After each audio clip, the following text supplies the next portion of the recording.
Leemos en el Evangelio según San Marcos, capítulo 12, verso 28 y 29, que nos dice: y llegándose uno de los escribas, que lo había oído disputar, y sabía que les había respondido bien, le preguntó: ¿cuál es el primer mandamiento de todos? Y Jesús le respondió: el primer mandamiento de todos es: oye, Israel, el Señor nuestro Dios, uno es. Vamos a leer hasta aquí, luego vamos a leer el versículo que sigue, pero podemos ver a lo largo de toda la Biblia la insistencia de Dios en manifestarse como un Dios único.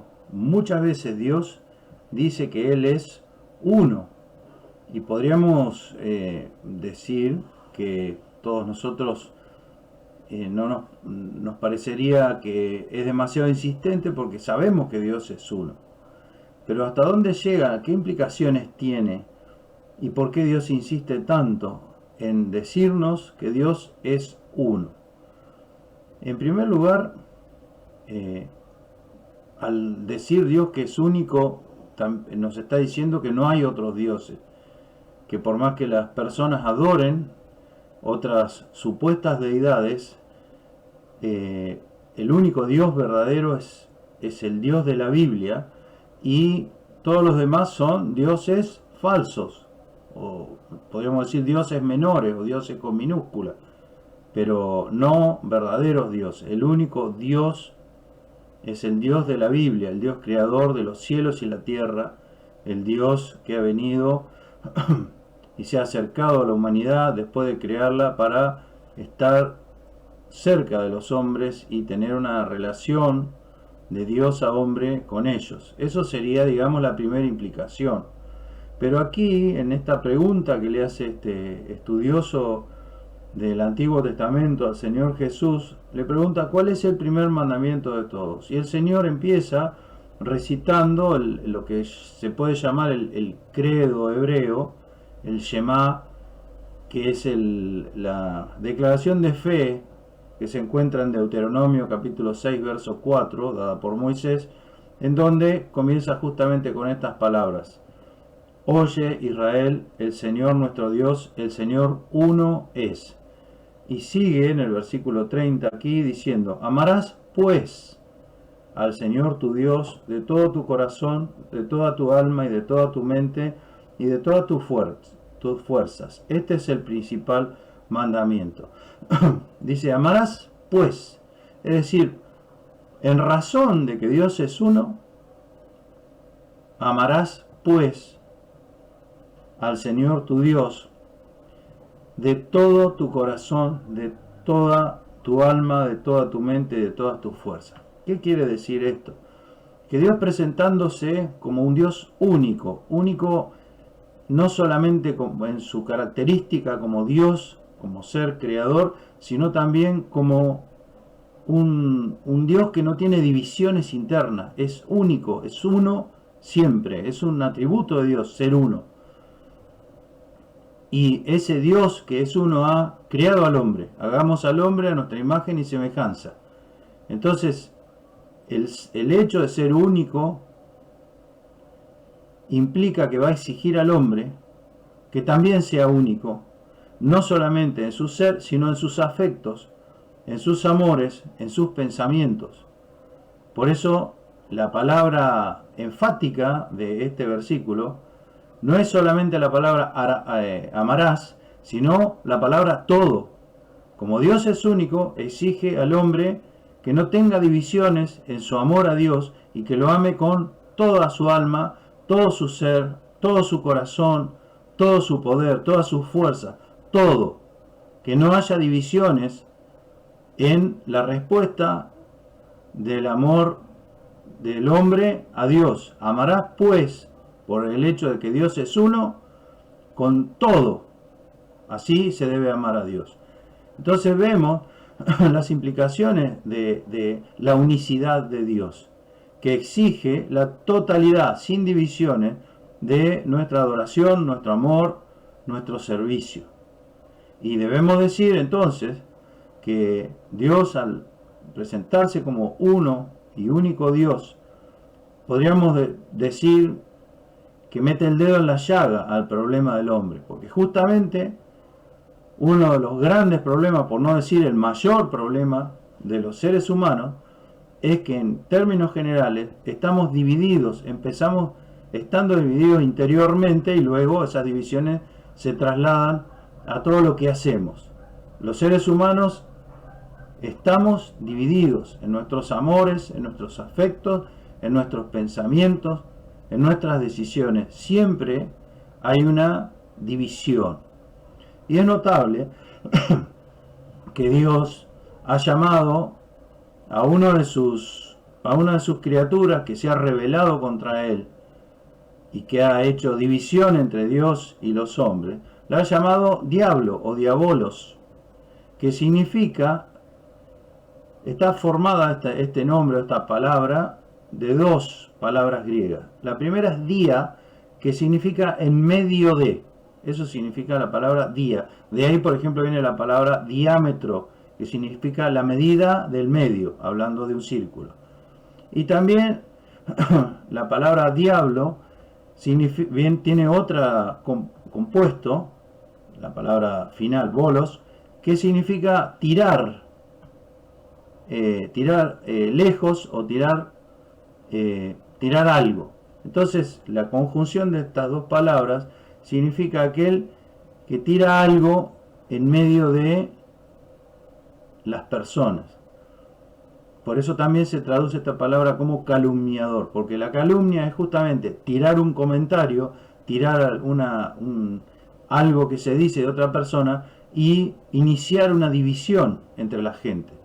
Fue lo primero que hizo en Génesis capítulo 3, cuando se puso a hablar con los seres humanos, nuestros padres, primeros padres, Adán y Eva, y les hizo creer, calumnió a Dios y les hizo creer que Dios no les estaba dando algo que era lo mejor, le daba algo de menor importancia. Por eso los tentó de esa manera y así los hizo caer en el pecado. El diablo es aquel que siembra la discordia tirando cosas en el medio de la gente. Y en el primer lugar donde tira cosas, así calumnias y cosas mal dichas y mentiras, es en el corazón de los hombres. Por eso el corazón de los hombres está dividido. Y dijo el Señor en Marcos también capítulo 3 versículo 24, cuando a él mismo lo acusaban de utilizar el poder del diablo para hacer milagros. Una cosa descabellada por completo, porque justamente el Señor había venido a deshacer las obras del diablo, pero aquellos que no creían en él lo acusaban de hechicero. Entonces, el Señor en Marcos capítulo 3 les dice en el versículo 24, si algún reino contra sí mismo fuere dividido, no puede permanecer el tal reino. Y si alguna casa fuera dividida contra sí misma, no puede permanecer la tal casa. Justamente la división hace que el ser humano no permanezca. El ser humano ha perdido hasta la vida eterna justamente por esa división que generó el diablo en su corazón. Una división que transita entre ser imagen de Dios, como fue creado, y ser una persona mala, como es la imagen que el diablo le sembró en el corazón del hombre. La mentira, la maldad, la calumnia, la desobediencia, cuántas cosas hace el hombre que están contrarias a la voluntad de Dios. Entonces, el Señor dice, si un reino fuera dividido contra sí mismo, o una casa, una familia es dividida contra sí misma, no puede permanecer, porque lucha contra sí mismo y se autodestruye. Eso es una ley que Dios da, y le dice, ni el diablo está dividido contra sí mismo para poder permanecer. Siempre hace cosas malas, no tiene división, no hace nada bueno, por eso no está dividido contra sí mismo.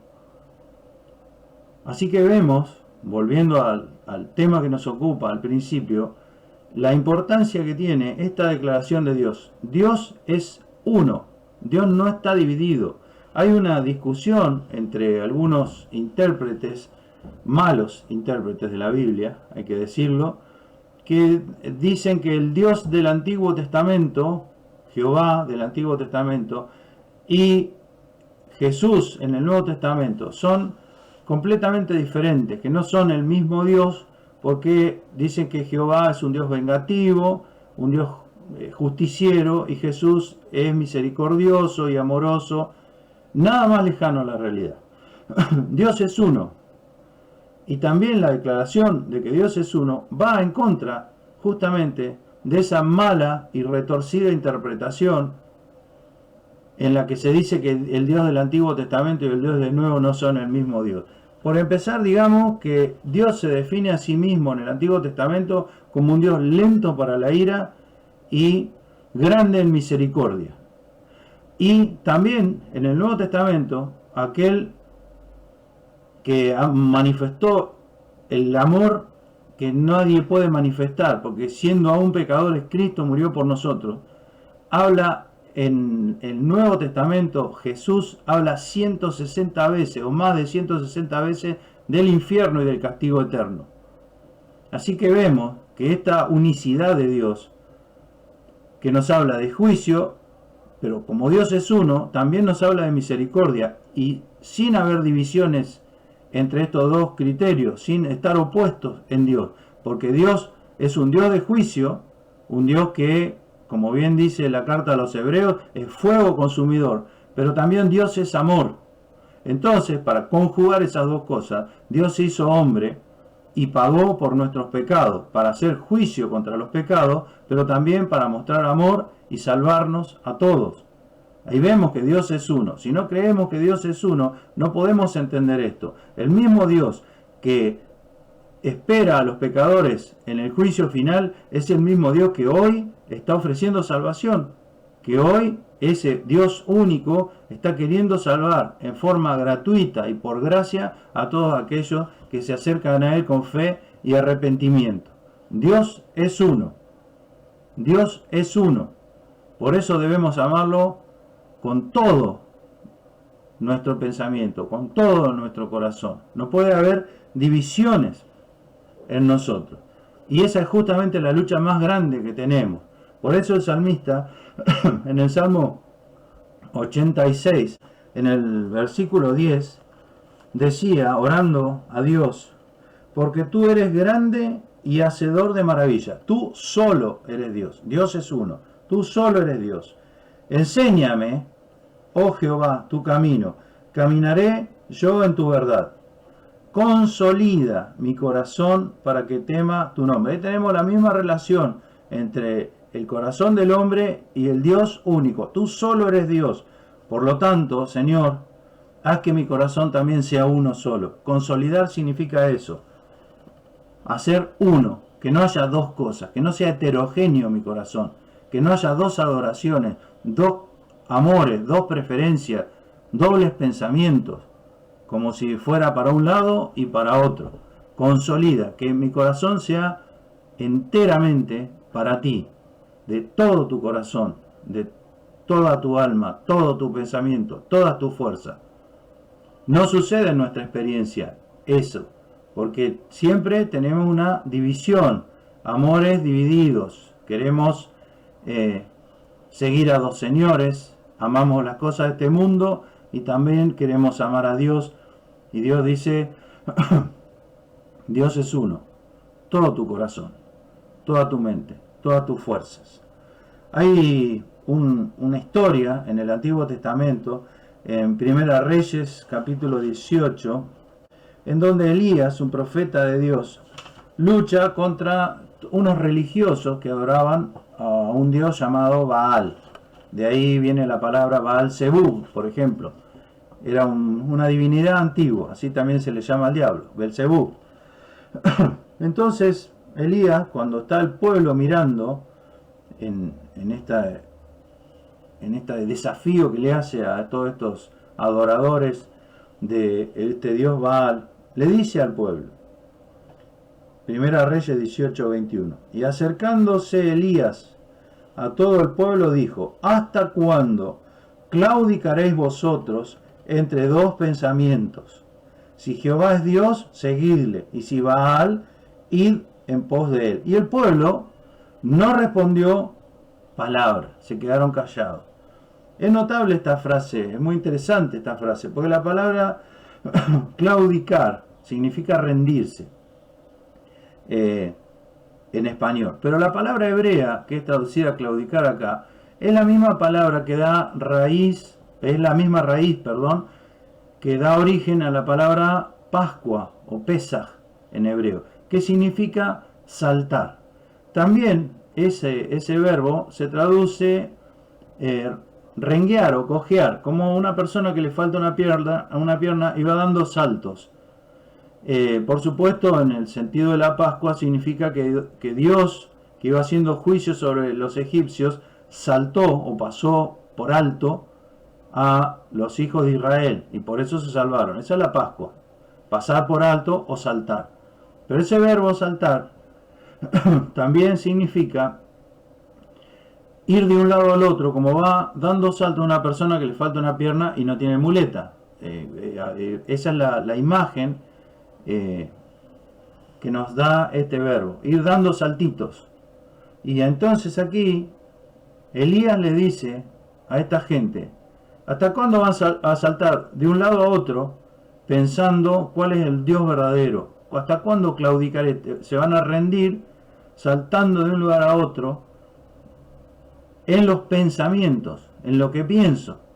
Un día estaban de este lado, un día estaban de otro. Querían la doble adoración, que Dios, desde que Él mismo dice, Jehová tu Dios uno es, el Señor es uno, deja sentado con toda claridad en el primer mandamiento, en el grande mandamiento, que esta dualidad no puede existir bajo ningún punto de vista, porque Dios es uno y exige toda adoración. Entonces Elías le dice: dejen de dar saltos de un lado a otro y vayan por la senda derecha. También hay una profecía que habla de la guía de Dios y dice: hay un camino recto y va a haber quien ayude a los que caminan en él para que lo que es cojo no se salga del camino. Va dando saltitos y se cae al costado del camino. Esa es la imagen que da Isaías. Entonces aquí vemos la unidad, la unicidad de Dios. El hecho de ser Dios único hace que aquel que se acerca a Él lo haga con un corazón consolidado, un corazón que no está dividido entre dos pensamientos. Porque como dijo también el Señor Jesús, hablando de esto, nadie, ninguno puede servir a dos señores. No se puede servir a Dios y a la riqueza, porque si se sigue a uno se abandona al otro. Por eso el salmista, con toda sabiduría, decía: consolida, haz uno, unifica a mi corazón para que tema tu nombre, porque has hecho bien a mi alma. Entonces, como has empezado a hacer bien a mi alma, quita las cosas que impiden que te adore solo a ti. Tú eres grande y hacedor de maravilla. Tú solo eres Dios. Y podemos pasar con este tema que estamos viendo de que Dios es único a la carta del apóstol Pablo a los Efesios, capítulo 4, en donde se nos insiste en este criterio para utilizarlo como fundamento para la vida cristiana. Efesios capítulo 4, verso 1 en adelante, hasta el versículo 6, nos dice: yo pues, preso en el Señor, os ruego que andéis como es digno de la vocación con que sois llamados. Recordemos esa imagen de Elías diciéndole al pueblo de Israel: dejen de saltar entre dos pensamientos, dejen de rendirse una vez a uno, una vez a otro, dejen de andar dando saltos entre dos pensamientos. Anden, porque esto es importante en esta carta a los Efesios. Hasta el capítulo, los primeros 3 capítulos, hasta el comienzo del 4, es un desarrollo doctrinal, la carta a los Efesios. Pero del 4 al final se nos hace una aplicación eminentemente práctica de lo que es la vida cristiana. Y es notable que esta palabra, andar, se repite muchas veces de aquí en adelante en esta carta. En el 4.1 dice que andéis como es digno de la vocación con que sois llamados. En el verso 17 dice que no andéis más como los otros gentiles. Luego en el capítulo 5, versículo 2 dice: y andad en amor, En el 5:8 dice, andad como hijos de luz. En el 15 dice, mirad cómo andéis avisadamente. Es decir, nos está hablando de la trayectoria del creyente en esta vida hasta encontrarse con el Señor. Entonces pensemos en aquella frase de Elías, de aquel que claudica entre dos pensamientos, aquel que va dando saltitos, como si le faltara una pierna y no tuviese muleta, va caminando en una sola pierna, va dando saltos, no hay otra forma de caminar en una sola pierna si no es saltando. ¿Hasta cuándo? ¿Hasta cuándo? Le dice Elías a esta gente. ¿Hasta cuándo claudicaréis? ¿Hasta cuándo siguen dando saltos? Y es notable que aquí, cuando se nos habla del andar, en figura de todo lo que hace el creyente, de la trayectoria que tiene el creyente hasta llegar al fin de sus días y encontrarse con el Señor, en el versículo 3 dice, solícito, es decir, procurando apuradamente, eso significa ser solícito. También esta misma palabra se la decía el apóstol Pablo a Timoteo, diciéndole, procura con diligencia presentarte a Dios aprobado. Esta es la misma palabra, solícito. Alguien que muestra interés y lo hace velozmente. Solícito a guardar la unidad, fíjese, la unidad del espíritu en el vínculo de la paz. Esto es el andar. El andar. Guardar la unidad. Versículo 4. Un cuerpo, un espíritu, como también sois llamados a una misma esperanza de vuestra vocación, un Señor, una fe, un bautismo, un Dios y Padre de todos, el cual es sobre todas las cosas y por todas las cosas y en todos vosotros. El Señor, vuestro Dios, uno es. Amarás pues al Señor tu Dios con todo tu corazón, toda tu alma, todas tus fuerzas, todo tu entendimiento. El mismo criterio para el creyente. Uno. Si Dios es uno, yo no puedo tener dos pensamientos, no puedo tener dos espíritus, no puede haber dos iglesias. Por eso nosotros entendemos, por lo que dice la palabra de Dios, que no puede haber la cristiandad dividida en denominaciones. Y tampoco puede haber más de un Señor en la iglesia. El Señor uno es.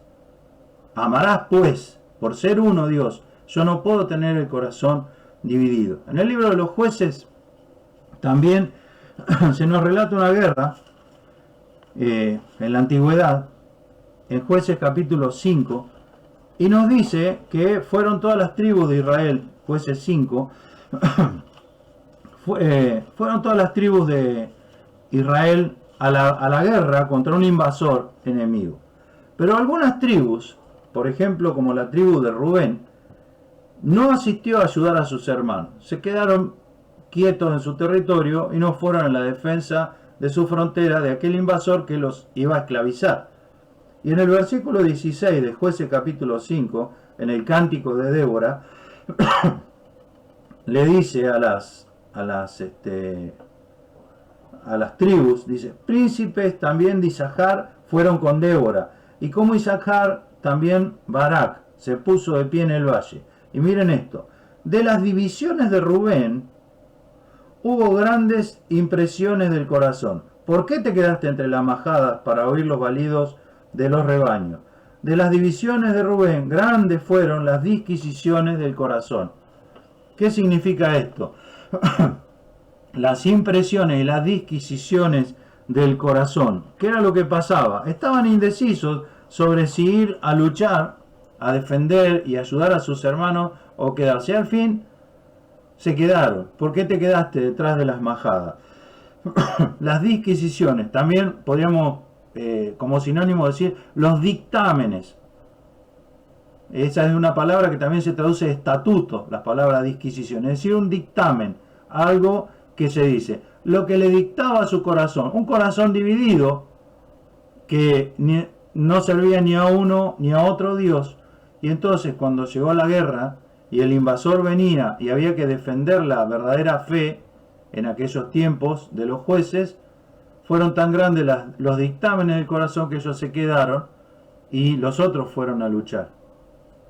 Que no sea así con nosotros, porque como bien dice esta carta a los Efesios, volviendo a ella, en el capítulo 6, nosotros no estamos luchando contra otras naciones, ni contra personas. Nosotros tenemos lucha contra seres espirituales, contra poderes espirituales y también contra nuestra propia naturaleza dividida que intenta siempre servir a otro Dios que no es el Dios verdadero, en el sentido de que muchas veces aún el otro Dios, el que no es el verdadero, soy yo mismo, me adoro a mí mismo o pongo algo para adorar y me voy en pos de eso en vez de seguir al Señor.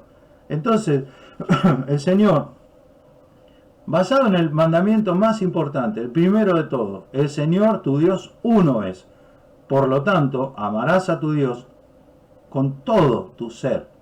Dice, la iglesia tiene que ser así porque es un reflejo de Dios. Y el andar del creyente también porque es un reflejo de Dios. Dios es uno. Entonces va a haber un cuerpo, un Señor, una fe, un bautismo, un mismo Dios, una sola cabeza en la iglesia.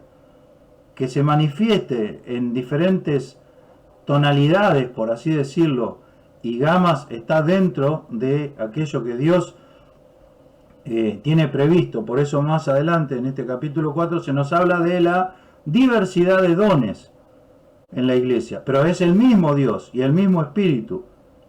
No hay diferencia de espíritus ni diferentes manifestaciones en el sentido que se contradigan entre sí. Cuando hay contradicción se nos demuestra claramente por lo que estamos diciendo que Dios no está guiando eso. Porque Dios es uno, es el Dios que une. Por eso nos habla de solícito a guardar la unidad, pero no cualquier unidad, no una mezcla heterogénea, sino aquella, como dice el Salmo 86, el corazón consolidado, uno, único, que solo adora a Dios. Esto que decimos, podríamos decir, es bastante teórico, pero nosotros podemos hacer una aplicación práctica de esto, porque uno de los graves problemas que tenemos en nuestra vida cristiana, personalmente y como congregación, es que nuestro corazón muchas veces, por no decir siempre, está dividido y siempre hay un resquicio, un lugar, un rincón del corazón que no está siguiendo al Dios verdadero. Por eso es tan importante este texto del Salmo 86. Señor, hazlo uno, tú eres un Dios que hace maravillas. Tú puedes hacer eso en mi corazón, para que yo no siga las cosas de este mundo, para que yo no abandone a Dios, para que no tenga dos altares en mi corazón. Quiere el Señor que lo entendamos a esto y que cada uno de nosotros, empezando por mí, haga un análisis de su vida, de su corazón, de sus obras, de sus hechos, para que quite, como dijo Elías, ¿hasta cuándo vamos a saltar o vamos a ir claudicando entre dos pensamientos? Si Jehová es Dios, servidle. Un Señor, una fe, un bautismo, un Dios y Padre de todos. Uno, el Señor, uno es. Quiera el Señor que cada uno de nosotros tenga la bendición de darse cuenta de esto, de que Dios es uno, que no se puede servir a dos señores, que no se puede andar por dos caminos simultáneamente. El que quiere andar por dos caminos simultáneamente va dando saltos de uno a otro, pero estos caminos se separan porque uno va al infierno y otro va al cielo. Así que llega un momento que tengo que tomar la decisión. ¿Hasta cuándo claudicaréis entre dos pensamientos? Tengo que llegar a una conclusión de esto y decidirme a servir al Señor. Como dice acá, que andéis como es digno de la vocación con que sois llamados. Y basado en eso, van a aparecer los dones en la iglesia. Cuando no está la división, cuando no está la claudicación entre dos pensamientos, cuando el Señor de todo, la cabeza de la iglesia, el espíritu es el soberano, ahí deja de haber división, ahí deja de haber discusión, disputa interior y exterior, y la iglesia es una y los dones se manifiestan porque son de un mismo espíritu, de un mismo Señor, y todos para también una sola cosa, porque dice en el versículo 12 de este capítulo 4, para perfección de los santos, para la obra del ministerio, para edificación del cuerpo de Cristo, hasta que todos lleguemos a la unidad de la fe y del conocimiento del Hijo de Dios, a un varón perfecto, a la medida de la edad de la plenitud de Cristo. Oye Israel, el Señor, tu Dios, el Señor, uno es. Dale todo a este Dios único y verdadero que nos ha salvado, que nos ha regenerado en esperanza viva, que nos lleva a su presencia, que nos guía cada día con el poder de su Espíritu.